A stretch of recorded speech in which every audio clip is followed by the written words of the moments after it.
All right, folks. So our last stop is media context. So we live in the age of media, and children spend a considerable amount of time consuming media.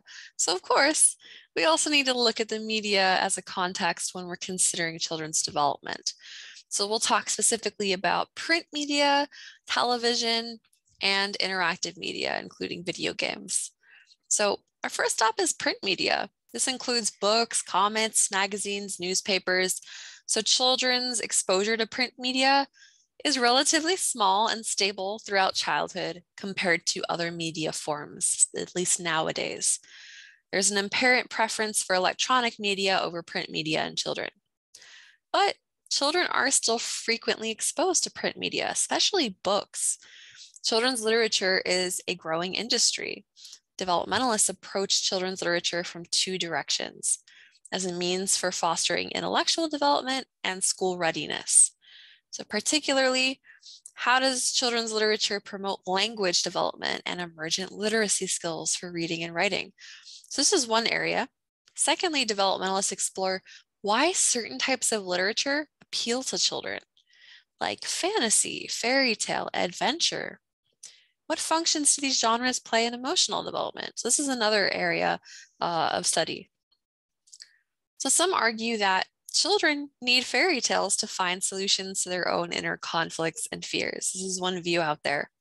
It's suggested that the unrealistic nature of fairy tales helps children think about and reflect on negative feelings in a non-threatening way.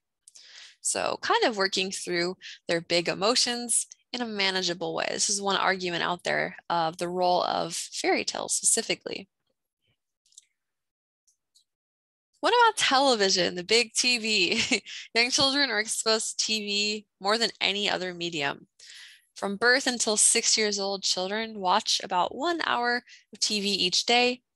And between ages 8 to 10, this amount jumps to 4 hours per day. So there's extensive research on the effects of TV on children. So in terms of television form, how do children make sense of what they're seeing and hearing on TV? What do they perceive?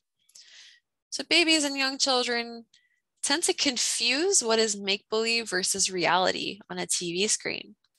They don't always understand whether what they see on TV can really happen or is make-believe.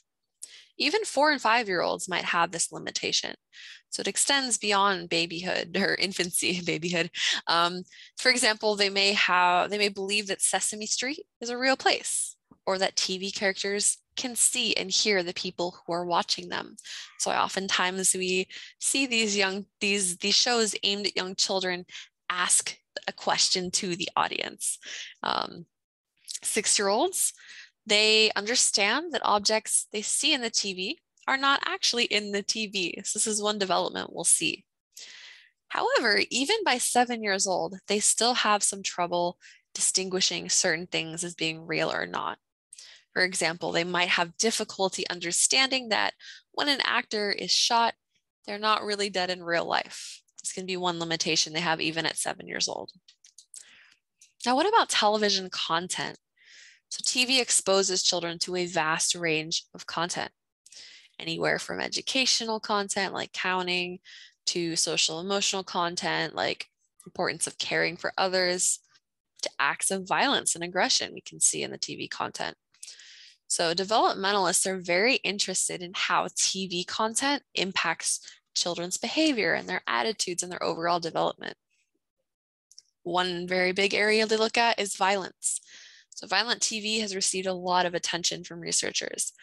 In fact, researchers estimate by age 18, children have witnessed 200,000 acts of TV violence and 16,000 TV murders by age 18.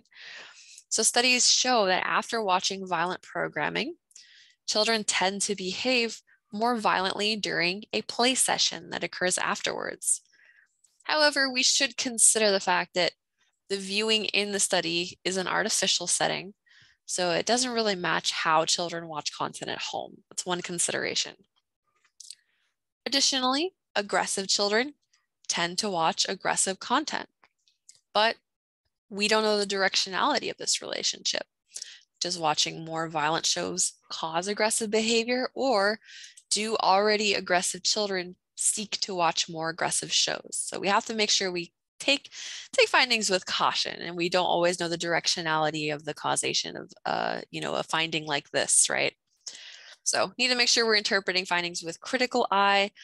But lastly, some research also suggests that gender socialization might influence how the content of TV affects children's behaviors, because we do have very strong gender socializations in our society.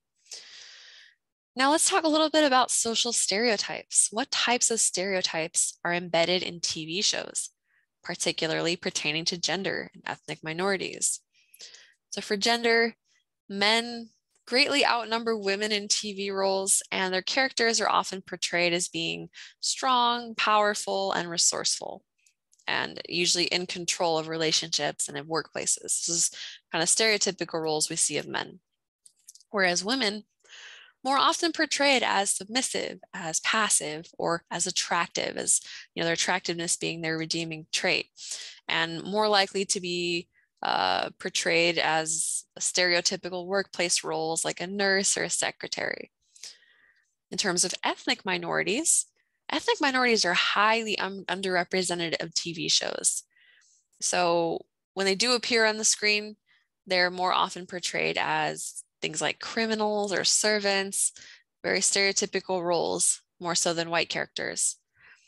This can obviously impact a child's sense of self and other areas of social emotional development. Now, you may be thinking today's content has begun to shift away from some of these limitations and stereotypes, and that's true. We are seeing some vast improvements in these areas especially. But of course, there is still a lot of work to do. So it doesn't mean we're quite there yet. We have a lot further to go with improving these types of stereotypes we see. Now, lastly, interactive media. So what about interactive media like video games, text messaging, social media, etc.? What implications do these things have for children's development? Social media will be a topic we come back to later in the semester with childhood and adolescence. But the focus mainly here is going to be video games. So video games require children to use a handful of cognitive skills like spatial imagery, divided attention, representation. It also gives opportunities for problem solving and developing their own stories. So video games can stimulate a lot of cognitive and intellectual processes. Video games tend to get kind of a bad rap, but we want to acknowledge all these positives that come along with them too. They can also stimulate emotional responses as well. But of course, there are some concerns too. There's concern about the rise in media technologies and its impact on peer relationships. This includes video games, but also extends into text messaging, social media. So there's concern that spending time on a machine cuts into time that could be spent interacting with friends. But interactive media does allow for interactions, just in a different form. That's one criticism of this criticism that we just mentioned, that it cuts into socialization. A lot of times playing video games is very interactive. You'll have a headset on, you're interacting with your peers. You're just doing so through this unique medium. It's not like you're face to face. So some studies suggest that social media especially can be helpful for children who struggle with social relationships. So it offers them an alternative means of interaction that is more attainable. And we'll come back to social media later in the semester. But going back to video games, what about the content of video games? So a lot of developmentalists worry about how children may be affected by the aggressive content of video games. Developmentalists and parents alike worry about this. So research strongly suggests that violent video game play is associated with increased aggression and antisocial behavior. It may also skew children's perceptions of real-world crime. So one study found that children who play more violent video games tended to overestimate the amount of violent crime occurring in the real world. So this creates some concerns that video game violence might desensitize children to actual violence, making it seem kind of normal and acceptable. That's definitely one of the criticisms out there, or one of the concerns. So that actually concludes it. I know that was a shorter section than our family section earlier in the day. But that concludes our topic of media as a context for development. So that is it for today. Thank you for joining, everyone, and I will see you next time.